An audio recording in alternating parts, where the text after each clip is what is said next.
Bonjour, vidéo 0039E, c'est quoi un photographe pro? Toujours vidéo 39 sur philosophie de comptoir, autour de la photographie. C'est quoi un photographe pro? Alors je ne suis pas photographe professionnel, par choix. J'ai un diplôme qui me permettrait largement de justifier d'être photographe professionnel. J'ai porté les valises pour un photographe professionnel qui faisait photos de publicité, d'industrie, mariage, communion, portrait, photos électorales et tout ça. J'ai porté ces valises je faisais ça le mercredi après-midi, le samedi, le dimanche, pendant 4 ans, 5 ans, quelque chose comme ça, environ. Et j'ai pu me rendre compte, d'abord ça m'a permis de passer le dit diplôme de CAP photo, j'ai un CAP photo que j'ai passé et que j'ai eu, ça m'a permis de me rendre compte de ce que c'était que la vie d'un photographe pro qui gagne de l'argent. Et ça ne m'a pas du tout donné envie d'être photographe professionnel. Un photographe professionnel, c'est quelqu'un qui a des clients solvables, qui le payent pour faire des photos.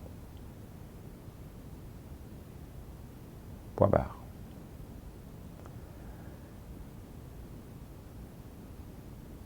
Avoir des clients, trouver des clients, c'est une chose. Qu'ils vous payent, c'en est une autre. Étonnamment. Et donc du coup, bon, il faut, si vous voulez que ça fonctionne bien, que ça fonctionne dans le temps, il faut que vous puissiez vivre de votre travail. Donc, il faut faire votre business plan, il faut trouver les sujets que vous allez aborder, il faut jouer avec la concurrence, il faut prendre en compte la concurrence. Vous êtes dans une ville, vous êtes dans le monde. Quel photographe rayonne sur votre ville? Quel est leur niveau? Vos clients, qui sont-ils? Sont-ils solvables ou pas? Voilà. Et après, est-ce que vous pouvez mettre en face la technicité et le service à rendre complémentaire autour de la photo? Voilà.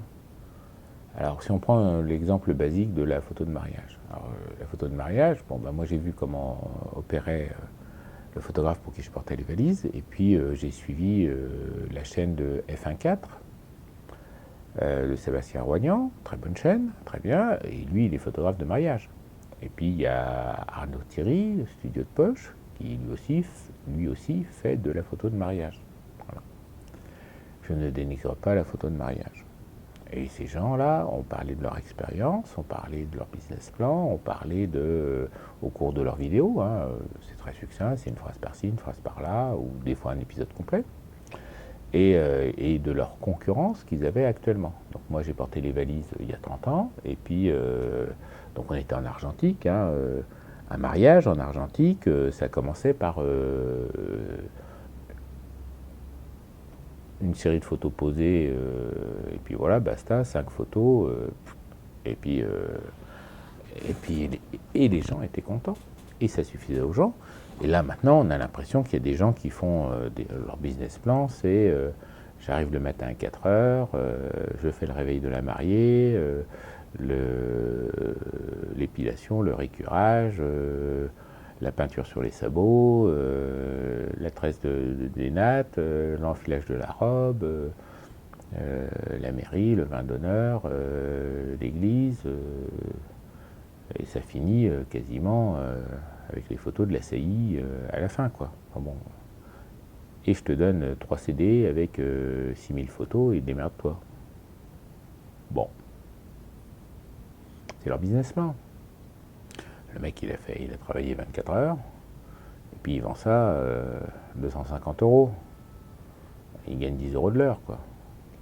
faudrait surtout pas que les impôts s'intéressent à lui. Et puis il y en a d'autres, ils vous expliquent que moi, un mariage, bon, c'est... je tourne à 10 000 ou 20 000 euros le mariage, et puis c'est comme ça, et voilà. Alors, il y en a un, il fait 3 mariages par an, hein, on est d'accord, et puis l'autre, il en fait un tous les 2 week-ends en moyenne, donc il en fait 25 par an. Voilà, après vous voyez votre business plan. Bon. Et ça, n'est jamais que l'exemple de la photo de mariage. Bon, la photo de mariage, la photo de communion, le portrait sont l'essentiel de ce que l'on peut espérer de la clientèle privée. Voilà. De temps en temps, vous allez avoir quelqu'un qui va vous dire ah bah tiens, j'ai une collection à photographier, j'ai une collection, j'ai un tableau là, que je voudrais faire expertiser,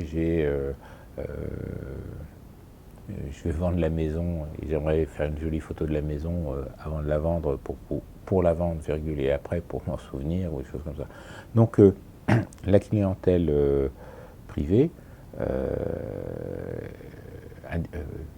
de personnes individuelles est relativement restreinte en termes de domaine d'activité et de quantité de boulot. Parce que bon, mariage, vous pouvez en faire 1 ou 2 ou 3 s'ils sont bien cadencés le samedi et s'ils ne sont pas trop loin.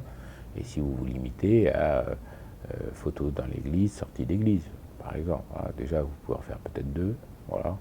Mais si en plus vous faites le bel masqué qui suit derrière, non, ça va pas. Et tout le monde se marie le samedi, quoi. Bon. Donc du coup, il faut trouver d'autres sujets. Voilà. Alors, bien sûr, il y a des gens qui disent ah bah moi le mariage, je photographie le samedi, je traite toute la semaine et puis je livre le vendredi. Voilà, très bien, bon d'accord. Donc un mariage pour la semaine. Bon, bah, j'espère que tu es celui qui facture 10 000 euros dans ce cas-là. Parce qu'il y a les frais. Faut pas confondre chiffre d'affaires et bénéfice. Voilà, donc, et à tous ceux qui veulent devenir photographes, il y a de la place. Il y a de la place. Mais il y a la place pour les gens sérieux. Et de toute façon, ceux qui survivent sont les gens sérieux. Les rigolos, les zigomards, là, ils sont là 1 an, 2 ans, 3 ans. Et puis après, ils vont vendre des pizzas. Hein. On retourne chez McDo. C'est simple que ça. Donc, un photographe professionnel se doit de mettre en face de ses tarifs une technicité, un savoir-faire. Pas forcément un appareil très cher, hein. Ça n'a rien à voir. Mais une technicité, oui. Une maîtrise absolue et totale du sujet, de la façon de le faire, de le rendre. Et ce que vous vendez, ce ne sont pas des fichiers. Ce sont des photos. Ce sont des objets finis. Donc ça peut être des TIFF ou des JPEG, mais finalisés. Vous ne donnez pas des RAW. Voilà. Vous ne donnez pas vos négatifs. Voilà. Et la personne, si vous donnez des JPEG, eh ben oui, alors effectivement, oui, si vous donnez des JPEG, il pourra aller les mettre à la borne et les faire tirer. Ouais, très bien, impeccable. Il pourra les présenter à ces gens. Voilà. Et puis vous pouvez aussi trouver, vous, le laboratoire pour envoyer vos JPEG et fournir carrément des photos papier. Des photos papier dans des albums, des choses comme ça. C'est des choses qui se faisaient autrefois. Il faut voir ce que les clients veulent. Ce que les clients veulent, ça a un coût, mais c'est susceptible de créer des marges. Voilà. Après les gens du privé, il y a tout ce qui est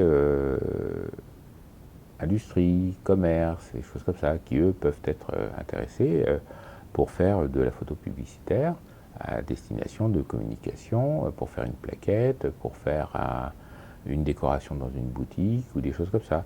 Donc ça, ce sont des choses aussi que vous pouvez prospecter, mais ce sont aussi des gens qui sont très exigeants sur la qualité du travail fini. Et bien sûr,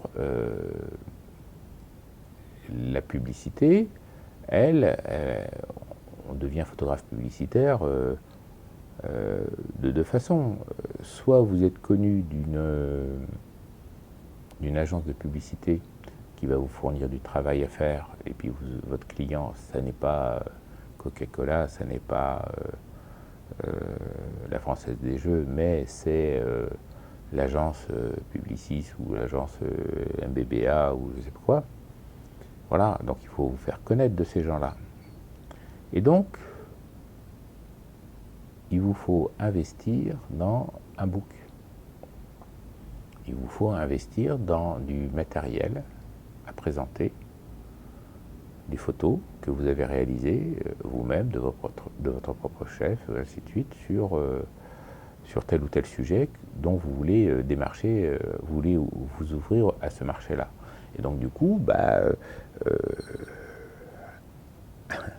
allez-y plein pot. Allez-y plein pot. Lâchez-vous.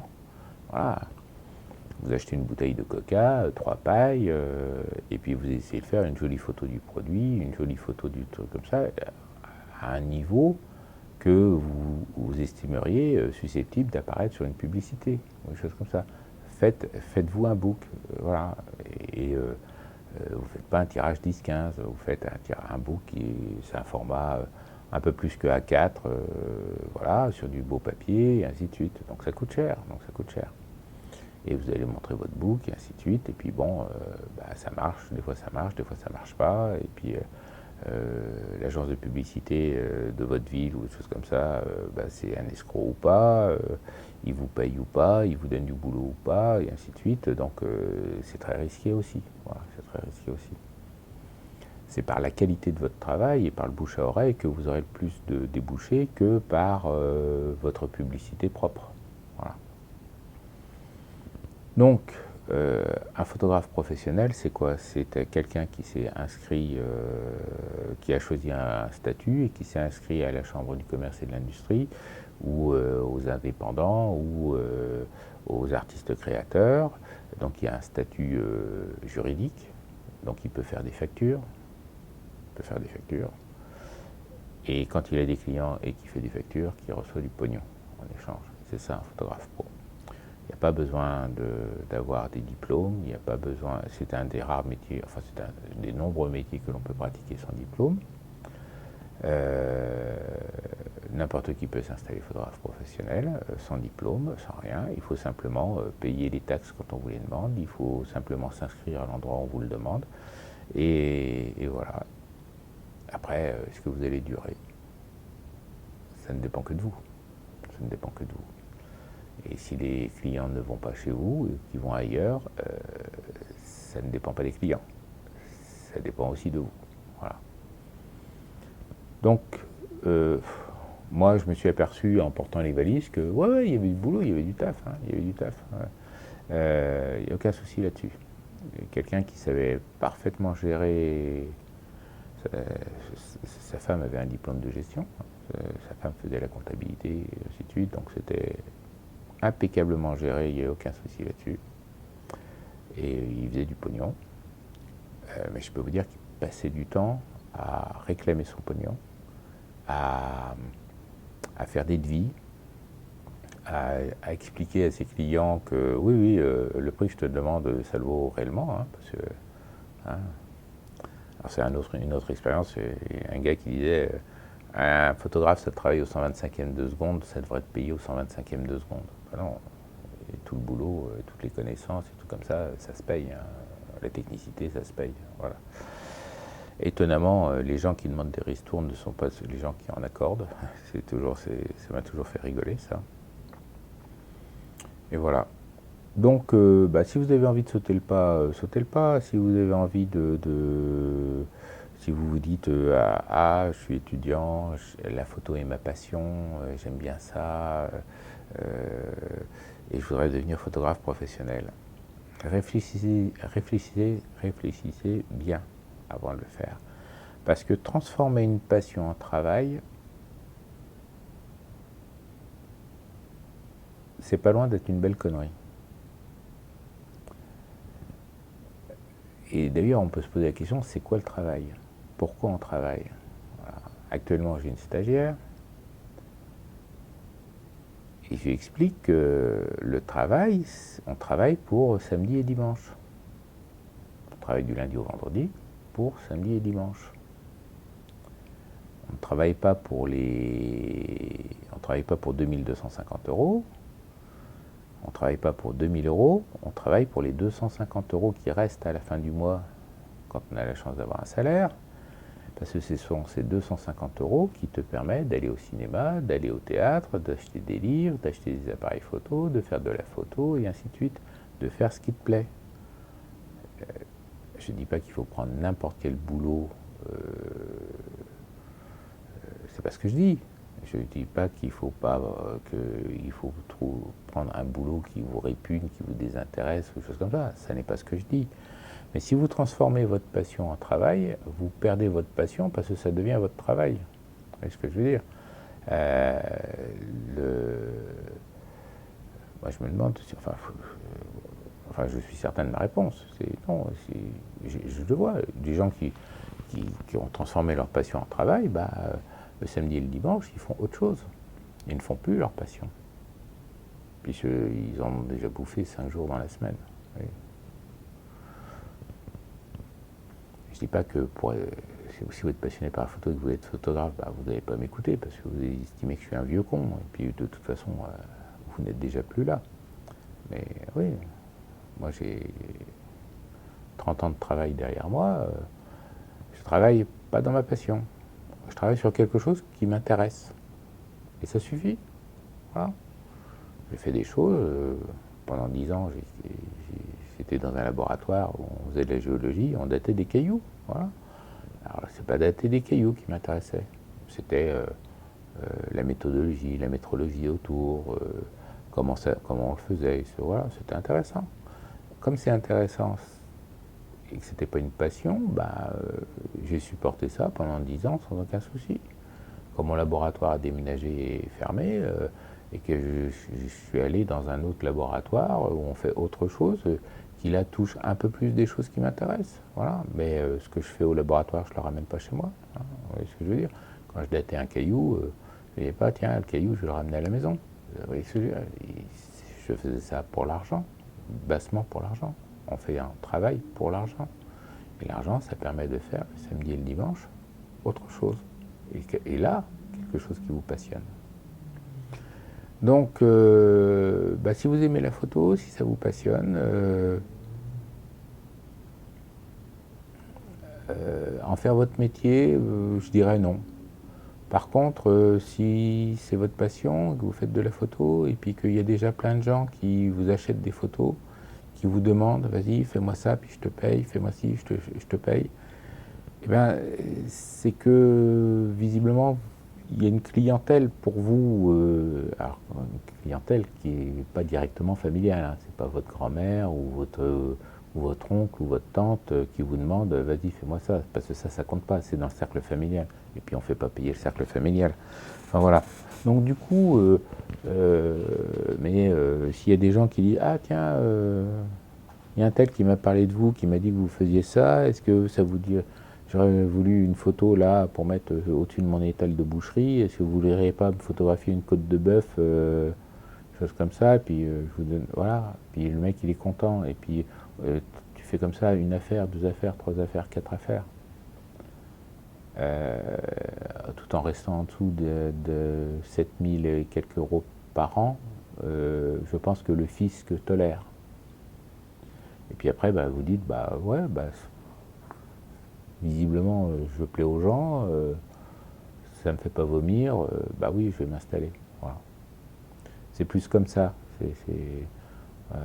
On ne devient pas photographe professionnel, on est obligé de régulariser une activité rémunérée pour ne pas avoir de soucis avec le fisc, et donc du coup, on se déclare partout, et donc du coup, on devient photographe professionnel. Voilà. Bon, donnez votre avis, parce que ça m'intéresse. Soyez éco pour essayer de comprendre, optimiser, et puis faites des images. Au revoir.